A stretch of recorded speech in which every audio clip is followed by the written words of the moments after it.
Então hoje nós vamos continuar o tema Dons do Espírito Santo. E vamos falar sobre aqueles dons que são utilizados na igreja local. Você talvez ainda não saiba qual dom que você tem para exercer no corpo de Cristo. Então hoje nós vamos continuar falando e talvez você se encontre nestes dons. Ontem nós fizemos um vídeo sobre os 5 dons ministeriais. Se você ainda não assistiu, eu te convido a voltar para o dia de ontem, assistir para continuar aqui conosco nessa trajetória. E ainda vamos ter mais um vídeo dando continuidade aos outros dons também exercidos dentro das reuniões já dos cultos ministeriais, ok? Olá, queridos irmãos e irmãs, sejam muito bem-vindos aqui no canal.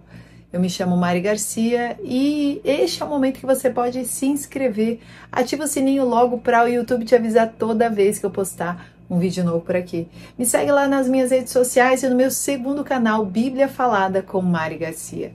Então você vai ouvir as escrituras sagradas através da minha voz, ok? Então hoje nós continuamos com os dons do Espírito Santo.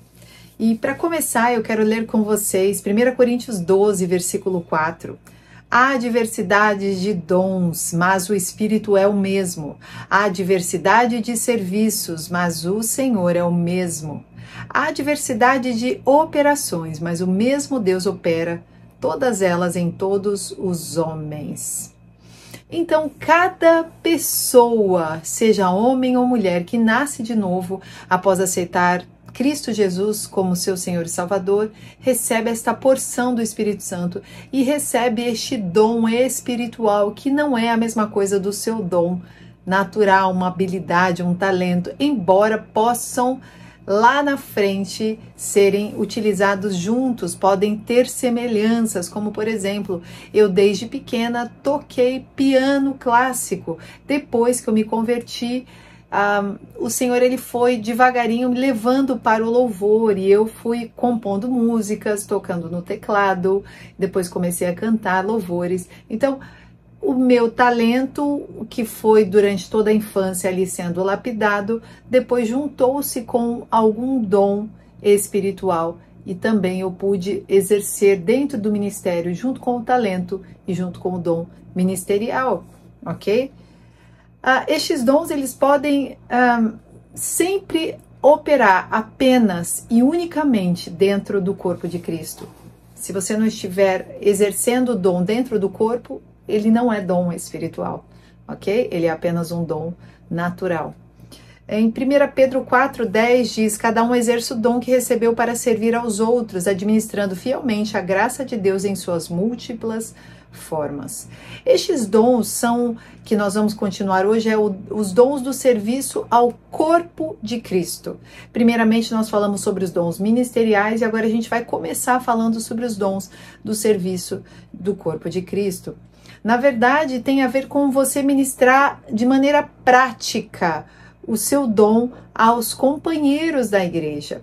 Muitas vezes esses dons podem até ser negligenciados, diminuídos, porque as pessoas olham mais para aquele que está levando a profecia, para aquele que está levando uma palavra, e às vezes esquecem que existem inúmeros dons para gerir uma igreja local.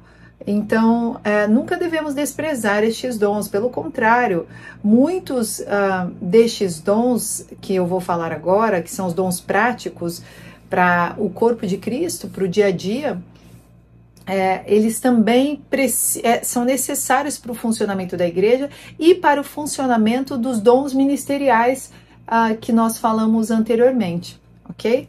O primeiro deles é o dom da ajuda. Quando lemos 1 Coríntios 12, 27, diz, ora, vocês são o corpo de Cristo e cada um de vocês individualmente é membro deste corpo. Assim, na igreja, Deus estabeleceu primeiramente apóstolo, em segundo profetas, em terceiro mestres, depois os que realizam milagres, os que têm dom de curar, os que têm dom de prestar ajuda. E agora você presta bem atenção aqui, dom de prestar ajuda. Então existe aqueles cristãos, aquelas pessoas, homens e mulheres, que têm uma graça para prestar ajuda para outros, para realizar tarefas. Ah, todos podem realizar a tarefa? Sim, todos podem realizar, mas essa pessoa que tem este dom, ela faz isso com muito prazer, ela faz isso com naturalidade, é perceptível. E quanto mais ela vai vivendo uma vida no Espírito, mais ela vai fazendo isso com naturalidade. Não é algo que ela força para fazer. E muitas vezes o Espírito Santo pode até aumentar o talento e uma habilidade natural para ajuda, junto com este dom de ajudar do Espírito Santo, ok? Seja fazendo um prédio, visitando alguns doentes, arrumando flores na igreja, arrumando galpões, organizando, de repente, na salinha do Kids, ajudando em alguma coisa. São pessoas que vão acabar incluindo e encorajando outros a praticar a hospitalidade. Normalmente a hospitalidade também é exercida por estes que têm o dom de ajudar. Eles também não fazem só a tarefa para si mesmos, eles vão fazer essa tarefa através do Espírito Santo para o corpo de Cristo. Em segundo lugar, o segundo dom é o dom da administração, e para isso eu vou ler com vocês 1 Coríntios 12, 28. Assim, na igreja, Deus estabeleceu primeiramente apóstolos, eu estou repetindo o mesmo versículo, em segundo profetas, mestres, dons de fazer milagres, dons de cura. Estes que eu estou lendo agora, nós vamos falar no próximo vídeo, ok? Porque eles estão relacionados a dons de reuniões, ok? Reuniões congregacionais. E hoje nós vamos falar agora, em segundo lugar, os que têm prestar ajuda e os que têm dons de administração. Administração são aqueles que têm dom recebido por Deus para organizar, planejar, administrar assuntos da igreja local. Então, são pessoas que podem ter facilidade para organizar, por exemplo, estudos bíblicos, grupos menores, programas para visitar hospitais, para fazer ações sociais, atividades extras, atividades dos adolescentes. São pessoas que têm facilidade de fazer ordem, são mais metódicas, são mais observadoras, organizacionais. São pessoas que podem trabalhar também junto com aqueles ajudantes, com aquele primeiro dom, que é o dom de ajuda. Na igreja de Antioquia e Jerusalém, tinham muitos departamentos de serviço social e com certeza precisava muito deste dom de administração. É como se fosse a estrutura interna de vários projetos, ministérios e departamentos da igreja. Então, se você tem esse dom de administrar, se você tem essa facilidade, né, você com certeza vai ser um auxiliador muito grande para pastores, presbíteros, diáconos, e você pode até ser também um pastor, um presbítero e diácono e ter este dom. Então você vai exercer mais fielmente, com mais facilidade esse dom. Em terceiro lugar, o dom de servir. Sim, Romanos 12, versículo 6 em diante diz: temos diferentes dons, de acordo com a graça que nos foi dada. Se alguém tem o dom de profetizar, use-o na proporção da sua fé. Aí vem o versículo 7. Se o seu dom é servir, sirva. Tão simples, né?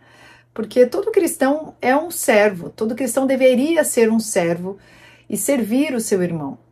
Na verdade, o próprio Jesus é um exemplo daquele que, mesmo sendo filho de Deus, o próprio Deus, ele se diminui para ser totalmente servo. Então, ele se fez de maneira serva. E quem somos nós, como igreja, para não seguirmos os mesmos passos? Porém, mesmo assim, existem pessoas que têm uma atitude de servo mais facilmente. Ele faz aquilo com muita facilidade. São pessoas que adoram servir os outros, estão sempre servindo, sempre indo lá e levando algo, leva um copo de água, leva uma coisa que o outro precisa. Ele tem essa facilidade do serviço, né? Quanto mais responsabilidade espiritual nós tivermos na igreja, mais a gente precisa dessa característica de servo. Digamos que assim, funciona mais ou menos assim: quanto mais você cresce espiritualmente, quanto mais você ganha cargos, quanto mais alto o seu pódio ali, eu sou o pastor número 1, o 001, mais você tem que ser o servo, mais raiz como servo você precisa ter. Então, o líder é o maior servo. O líder, ele não é o ditador, ele é o que serve mais as suas ovelhas, as pessoas que estão ao seu redor. Jesus, ele desceu muito mais baixo antes de ser exaltado. Então, não há ressurreição sem a crucificação. Então, primeiro aconteceu a crucificação para depois a ressurreição. Lembra que somos barros na mão do oleiro, então nós precisamos ser quebrantados, para que o Senhor possa mudar o nosso vaso, para que o Senhor possa moldar novamente e para que possamos realmente ser utilizados para a honra e glória do teu nome, né, no reino de Cristo. Mateus 20, 26 diz: quem quiser tornar-se grande entre vocês deve ser seu servo. E quem quiser ser o primeiro deve ser seu escravo. A servidão é necessária em todos os dons. Então, todo e qualquer dom ministerial é necessário ter o dom de servir. Então, este é um dom que todos nós devemos clamar ao Senhor. Senhor, me dá o dom de servir. Todos os dons são importantes. Todos os dons são necessários. Eles se completam no corpo, ok? E em quarto lugar, existe o dom de encorajar. Que coisa mais linda você ter um dom de encorajar uma pessoa, levantar aquela pessoa, né? Normalmente são até psicólogos que fazem isso, pessoas que têm facilidade de aconselhamento, pessoas que têm facilidade de olhar para o outro antes de olhar para si mesmo. Ele olha a necessidade do outro, né? Ele tem esse olhar de, não, eu vou encorajar aquela pessoa, tá triste. Poxa, por que você tá triste? Vem aqui, eu vou te ajudar. Levanta daí, vamos embora, eu vou te ajudar, eu quero orar com você, eu vou jejuar com você. Que coisa linda esse dom, né? Romanos 12, versículo 8 diz: se é dar ânimo, que assim o faça. Continuando lá em Romanos 12, que está falando de diversos dons, né? Uma pessoa na Bíblia que tinha este dom foi Barnabé. O seu nome significa filho do encorajamento. Olha que legal. E quando Paulo, depois de ter perseguido a igreja, ele se converte e ele precisa voltar, né, para os seus, para aqueles que ele perseguia. Ele tá ali meio desanimado, porque ele era tratado sempre, será que o Paulo realmente se converteu? E Barnabé foi a pessoa que falou assim, vambora, eu vou te ajudar, eu vou te encorajar. Então Barnabé é aquela pessoa que empurra Paulo para que ele flua no seu ministério, para que ele faça o chamado ao qual Deus o chamou. De repente você pode ser um Barnabé na vida de alguém, que tem um chamado lindo para o reino. Não tem nada a ver com a pessoa, né? Tem a ver com o reino de Deus. Não existe o maior e o menor. Barnabé não era menor do que Paulo. Barnabé, na verdade, foi um auxiliador de Paulo. Ele empurrou Paulo para frente, né? Lá você vai conseguir ler essa história lá em Atos 9. Eu não vou ler hoje. Em outra ocasião, este próprio Paulo também se recusa a levar Marcos na sua viagem ministerial, porque Marcos tinha decepcionado Paulo. Barnabé aparece de novo na história e fica com Marcos para encorajá-lo. Depois de alguns anos, Paulo olhou para Marcos, né, e acabou valorizando Marcos também. Então, talvez se Barnabé não tivesse encorajado Marcos, Marcos teria desistido ministerialmente e não teria seguido, né? Então, é muito importante este dom. Talvez se você percebe que você tem esse dom, use-o frequentemente para encorajar até os pastores da sua igreja, até a sua liderança, que muitas vezes está ali, parece que está tudo bem, mas também está precisando de uma palavra de encorajamento. Em quinto lugar, o dom de contribuir. Romanos 12, versículo 8 diz, continuando, se é dar ânimo, que assim o faça. Se é contribuir, que contribua generosamente. Essa pessoa, ela tem facilidade para dar dinheiro para o corpo de Cristo, para o reino. Muitas vezes até para pessoas que estão necessitadas. E aqui fica uma ressalva. Se você tem esse dom, ore sempre para entender para quem o Senhor quer que você dê o dinheiro, o valor, as quantias.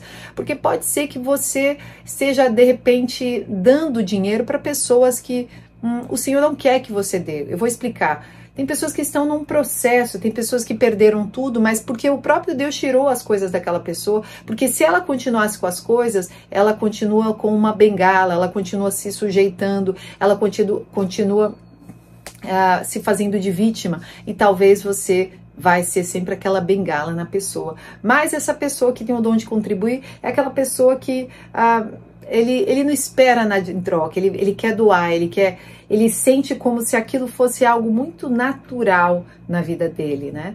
E 2 Coríntios 9:6 diz: aquele que semeia pouco também colhe pouco, aquele que semeia com fartura também colhe fartamente. Cada um dê conforme determinou em seu coração, não com pesar ou por obrigação, pois Deus ama quem dá com alegria. A verdade é que Deus ama que nós sejamos todos desprendidos do dinheiro. Não é que o cristão não possa ter dinheiro, mas o nosso coração precisa estar nas nossas riquezas lá do céu, porque nós somos cidadãos do céu. Então, mesmo que você um dia seja próspero, ou você aí já é próspero, use esse dinheiro para honra e glória de Deus. Não faça que esse dinheiro vire para coisas fúteis, para coisas mundanas, e você se perca aí nesse rio de dinheiro, né? Filipenses 4:19 diz: o meu Deus suprirá todas as necessidades de vocês, de acordo com as suas gloriosas riquezas em Cristo Jesus. Se você está com falta de dinheiro, creia que o Senhor vai suprir as suas necessidades. Em sexto lugar, dom de liderança. 1 Coríntios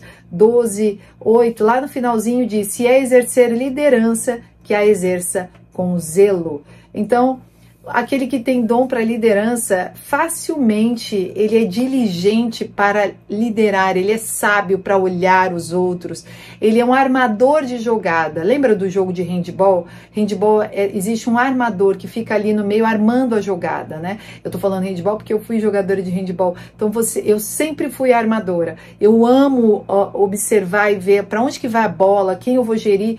Isso tem a ver com o dom de liderança. Normalmente os coléricos, temperamentos coléricos têm mais facilidade para liderança, mas outros temperamentos também, cada um da sua forma, da sua maneira, vai liderar. Todo ministério de liderança precisa servir em primeiro lugar. Não existe pastoreio pesado, não existe escravidão, não existe, eu mando, aqui quem manda sou eu. Quando você é líder, você lidera pelo amor, você lidera com paciência, você lidera com o fruto do Espírito, que está lá em Gálatas. Amor, alegria, paz, aqueles que eu falei para vocês já. Você precisa parecer com Cristo, não é uma liderança que pesa.